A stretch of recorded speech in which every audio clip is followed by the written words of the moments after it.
Hello everyone, welcome to complex engineering.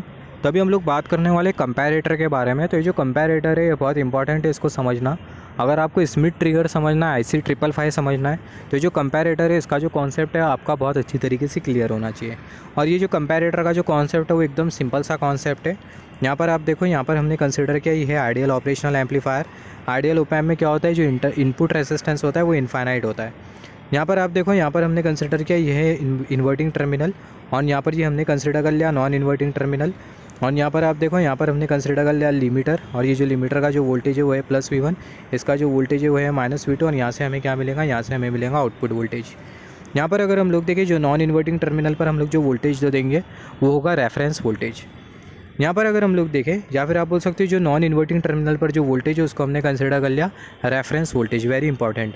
तो यहाँ पर ये कंपैरेटर बेसिकली करेगा क्या, ये जो इन्वर्टिंग टर्मिनल आपको जो दिखाई दे रहा है, ये जो इन्वर्टिंग टर्मिनल आपको जो दिखाई दे रहा है और जो नॉन इन्वर्टिंग टर्मिनल आपको जो दिखाई दे रहा है, ये दोनों टर्मिनल पर जो सिग्नल है उसका क्या करेगा, दोनों के बीच का डिफरेंस निकालेगा और अकॉर्डिंगली हमें आउटपुट जनरेट करके देगा। मतलब अगर आप देखो, ये इन्वर्टिंग टर्मिनल पर अगर सिग्नल अगर ज़्यादा होता है, सिग्नल की वैल्यू अगर ज़्यादा होती है इन्वर्टिंग टर्मिनल पर, तो जो आउटपुट वोल्टेज होगा वो आपको कैसा मिलेगा, नेगेटिव मिलेगा। या फिर सिंपल वर्ड में, नेगेटिव टर्मिनल पर अगर सिग्नल की वैल्यू अगर ज़्यादा होती है तो जो आउटपुट वोल्टेज होगा वो आपको नेगेटिव मिलेगा। सिमिलरली अगर ये नॉन इन्वर्टिंग टर्मिनल पर अगर सिग्नल की वैल्यू अगर ज़्यादा होती है तो जो आउटपुट वोल्टेज होगा वो आपको कैसा मिलेगा, पॉजिटिव मिलेगा। तो यहाँ पर अगर हम लोग देखें, कंसिडर कर लेते हैं जो इनपुट वोल्टेज और रेफरेंस वोल्टेज के कंपैरिजन में ज़्यादा है। इनपुट वोल्टेज रेफरेंस वोल्टेज के कंपैरिजन में ज़्यादा है, इसका मतलब ये नेगेटिव टर्मिनल पर जो सिग्नल है उसकी जो वैल्यू है वो ज़्यादा है। नेगेटिव टर्मिनल पर सिग्नल की वैल्यू ज़्यादा है, इसका मतलब आपको जो आउटपुट वोल्टेज मिलेगा वो आपको कैसा मिलेगा, नेगेटिव मिलेगा। और आउटपुट वोल्टेज की जो वैल्यू होगी वो होगी -V2। तो आउटपुट वोल्टेज की जो वैल्यू है वो -V2 होगी। जो आउटपुट वोल्टेज की जो वैल्यू है लिमिटर की वैल्यू को कभी भी क्रॉस नहीं करेगी। सिमिलरली दूसरा केस कंसिडर कर लेते हैं जिसमें जो इनपुट वोल्टेज और रेफरेंस वोल्टेज के कंपैरिजन में कम है।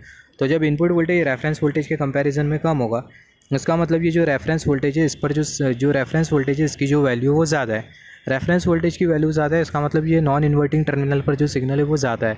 मतलब ये प्लस वाले टर्मिनल पर जो सिग्नल है वो ज़्यादा है, इसका मतलब आपको जो आउटपुट वोल्टेज जो मिलेगा वो पॉजिटिव मिलेगा, और जो आउटपुट वोल्टेज की जो वैल्यू होगी वो +V1 के बराबर में होगी। तो आउटपुट वोल्टेज की जो वैल्यू आपको कितनी मिल रही है, +V1 मिल रही है। तो यहाँ पर आपने कंपैरेटर से क्या समझा है, अगर वोल्टेज सिग्नल इन्वर्टिंग टर्मिनल पर अगर ग्रेटर होता है और नॉन इन्वर्टिंग टर्मिनल पर लेसर होता है तो आपको जो आउटपुट वोल्टेज होगा वो आपको नेगेटिव मिलेगा। सिमिलरली वोल्टेज सिग्नल अगर इन्वर्टिंग टर्मिनल पर अगर लेसर होता है और वोल्टेज सिग्नल अगर नॉन इन्वर्टिंग टर्मिनल का अगर ग्रेटर होता है तो ऐसे केस में आपको जो आउटपुट वोल्टेज है वो आपको कैसा मिलेगा, पॉजिटिव मिलेगा।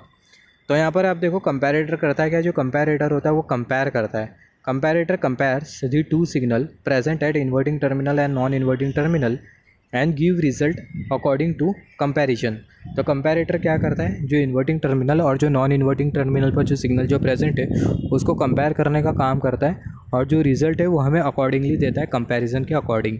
कंपैरिजन का अकॉर्डिंग मतलब एकदम सिंपल सा कॉन्सेप्ट है, अगर पॉजिटिव टर्मिनल पर अगर सिग्नल अगर ज़्यादा होता है तो आपको जो आउटपुट जो मिलेगा वो आपको पॉजिटिव मिलेगा। नेगेटिव टर्मिनल मतलब इन्वर्टिंग टर्मिनल पर अगर सिग्नल की वैल्यू अगर ज़्यादा होती है तो जो आउटपुट है वो आपको कैसा मिलेगा, नेगेटिव मिलेगा। यहाँ से आप एक और एक चीज़ सीख सकते हो, अगर आउटपुट वोल्टेज की वैल्यू अगर कंपैरेटर का आउटपुट अगर नेगेटिव है तो इसका मतलब इन्वर्टिंग टर्मिनल पर जो सिग्नल जो प्रेजेंट है उसकी वैल्यू हाई है। तो यहाँ पर अगर हम लोग देखें, if output voltage of comparator is negative then signal present at inverting terminal is high. If output voltage of comparator is positive, अगर कंपैरेटर का आउटपुट वोल्टेज अगर पॉजिटिव होता है तो जो सिग्नल होगा नॉन इन्वर्टिंग टर्मिनल पर वो कैसा होगा, वो हाई होगा। तो ये बहुत इंपॉर्टेंट है। If output voltage of comparator is negative then signal present at inverting terminal is high, और अगर आउटपुट वोल्टेज कंपैरेटर का अगर पॉजिटिव है तो सिग्नल जो कि नॉन इन्वर्टिंग टर्मिनल पर प्रेजेंट है उसकी जो वैल्यू होगी वो कैसी होगी, वो हाई होगी। तो यहाँ पर कुछ एग्जांपल्स कंसिडर कर लेते हैं। अगर दोनों टर्मिनल पर अगर सिग्नल बराबर रहा तो उस केस में क्या होगा। तो यहाँ पर अगर आप देखो, अगर दोनों टर्मिनल पर अगर सिग्नल बराबर होता है, अगर कंपैरेटर के दोनों टर्मिनल पर अगर सिग्नल बराबर होता है, यहाँ पर अगर हम लोग देखें, when signal at inverting terminal and non inverting terminal is same then output voltage will remain same as that of previous output voltage. Statement से पता ही चल गया होगा, इन्वर्टिंग टर्मिनल और नॉन इन्वर्टिंग टर्मिनल जब ये दोनों टर्मिनल पर सिग्नल बराबर होगा तो ऐसे केस में क्या होगा, जो आपका जो आउटपुट वोल्टेज होगा वो बराबर में होगा प्रीवियस आउटपुट वोल्टेज की तरह। या फिर आप ऐसा बोल सकते हो, आपका जो आउटपुट वोल्टेज होगा वो प्रीवियस आउटपुट वोल्टेज ही होगा। तो यहाँ से आपको MCQ आ सकता है, अगर इन्वर्टिंग टर्मिनल और नॉन इन्वर्टिंग टर्मिनल पर अगर सिग्नल अगर बराबर है, तो आपको जो आउटपुट वोल्टेज होगा कंपैरेटर का वो कैसा मिलेगा, same as previous voltage, zero, non zero, none of the above. तो आपको कैसा मिलेगा, आप क्या लिखोगे वहाँ पर, आप लिखोगे सेम एज प्रीवियस वोल्टेज। आपको जो वोल्टेज जो मिलेगा वो प्रीवियस वोल्टेज की तरह सेम होगा, या फिर आप बोल सकते हो आपको जो सिग्नल जो मिलेगा वो प्रीवियस सिग्नल की तरह सेम होगा।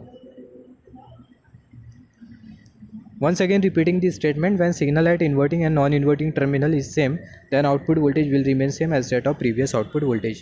तो कुछ एग्जाम्पल कंसिडर कर लेते हैं कंपैरेटर के ऊपर। यहाँ पर अभी अगर हम लोग देखें, यहाँ पर हमने कंसिडर कर लिया एग्जाम्पल, यहाँ पर ये हमने कंसिडर कर लिया ओपैम्प कंपैरेटर, या फिर आप बोल सकते हो यहाँ पर आप देखो जो इनपुट है वो हमने कौन से टर्मिनल पे दिया, इन्वर्टिंग टर्मिनल पर, और जो नॉन इन्वर्टिंग टर्मिनल है उसको हमने ग्राउंड कर दिया R2 रेजिस्टेंस, R1 रेजिस्टेंस, और यहाँ पर ये लिमिटर के यहाँ पर जो वोल्टेज है वो है -V2, और ये लिमिटर का जो वोल्टेज है वो है +V2, और जो आउटपुट वोल्टेज है उसको हमने कंसिडर कर लिया V0। तो यहाँ पर अगर आप देखो, यहाँ पर आप देखो सबसे पहले अगर हम लोग ये रेफरेंस वोल्टेज अगर कैलकुलेट करें तो रेफरेंस वोल्टेज आपको कितना मिलेगा, यहाँ पर आपको जो पोटेंशियल जो मिल रहा है वो मिल रहा है -V2, तो यहाँ पर ये -V2, R1 और ये R2 रेजिस्टेंस, तो ये R2 और ये R1 + R2 voltage division rule. तो यहाँ पर आप देखो, यहाँ पर आपको जो रेफरेंस वोल्टेज जो मिल रहा है वो आपको बेसिकली मिलेगा नेगेटिव, क्योंकि यहाँ पर माइनस साइन अपीयर कर रही है। तो मान लेते हैं जो रेफरेंस वोल्टेज है वो आपको नेगेटिव मिल रहा है, न्यूमेरिकली मान लेते हैं 3 वोल्ट है, -3 वोल्ट। तो रेफरेंस वोल्टेज आपको कितना मिल रहा है, -3 वोल्ट मिल रहा है।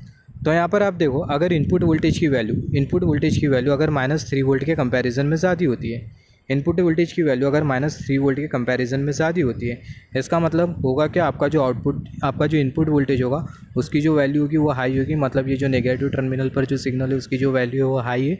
उसका मतलब आपका जो आउटपुट होगा वो कैसा होगा, नेगेटिव होगा। आउटपुट किसके बराबर में होगा, -V2 के। तो जो आउटपुट वोल्टेज है किसके बराबर में होगा, -V2 के बराबर में होगा। सिमिलरली दूसरा केस जिसमें हमने कंसिडर कर लिया कि जो इनपुट वोल्टेज की जो वैल्यू है -3 वोल्ट के कंपैरिजन में कम है। तो यहाँ पर अगर आप देखो इनपुट वोल्टेज की जो वैल्यू है वो -3 वोल्ट के कंपैरिजन में कम है। इसका मतलब इन्वर्टिंग टर्मिनल पर जो सिग्नल जो अपीयर कर रहा है उसकी जो वैल्यू है वो कम है, और नॉन इन्वर्टिंग टर्मिनल पर जो सिग्नल जो अपीयर कर रहा है उसकी जो वैल्यू है वो हाई है। तो आपको जो आउटपुट वोल्टेज है वो आपको कैसा मिलेगा, पॉजिटिव मिलेगा। तो जो आउटपुट वोल्टेज है वो आपको मिलेगा +V2। आउटपुट वोल्टेज आपको कितना मिला, +V2 मिला। सिमिलरली यहाँ पर अगर आप देखो, यहाँ पर हमने एक और एग्जाम्पल कंसिडर किया है। यहाँ पर आप देखो, यहाँ पर हमने जो इनपुट जो दिया वो कौन से टर्मिनल पे दिया, हमने इनपुट टर्मिनल पे दिया हुआ है।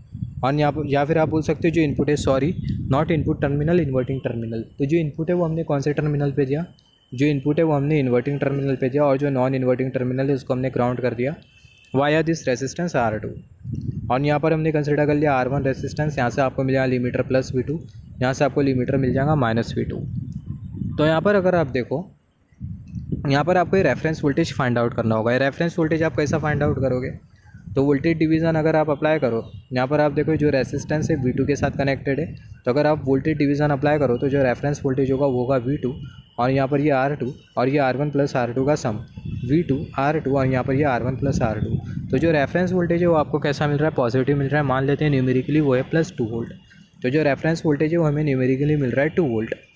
तो अगेन यहाँ पर आप देखो अगर इनपुट वोल्टेज की वैल्यू अगर 2 वोल्ट के कंपैरिजन में ज़्यादा होती है, मतलब यहाँ पर आप देखो जो इनपुट वोल्टेज है, यहाँ पर हमने एग्जाम्पल कंसिडर किया है किस तरीके से आपको क्वेश्चन पूछे जा सकते हैं कंपैरेटर के ऊपर, वो हम लोग यहाँ पर डिस्कशन कर रहे हैं। अदरवाइज़ अगर आपका कंपैरेटर का कॉन्सेप्ट अगर क्लियर हो गया है तो आप वीडियो को स्किप कर सकते हो।